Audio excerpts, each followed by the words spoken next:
And atmosphere of Cambridge was something the reclusive young Newton wanted no part of.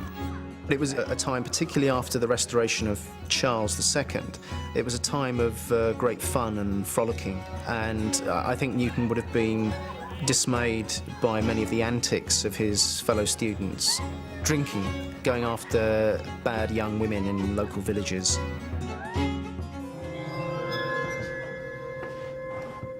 To resist temptation, Newton drew up a plan that he'd stick to for the rest of his life. The way to chastity is not to struggle directly with incontinent thoughts, but to avert ye thoughts by some employment, or by reading, or meditating on other things, or by converse. For he that's always thinking of chastity will be always thinking of women.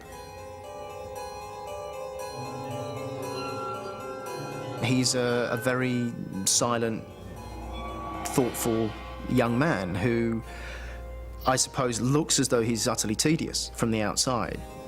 There's no evidence, I think, that anyone liked him at all, apart from his friend John Wickens. John Wickens was another Cambridge student. He and Newton became roommates after both grew unhappy living with students who put pleasure before work. They have a very peculiar relationship because Wickens is somebody who is of a higher status than Newton at Trinity, and seems to have become Newton's amanuensis, i.e. his secretary, over the following 20 years. But they must have been very close. They lived in the same rooms for 20 years.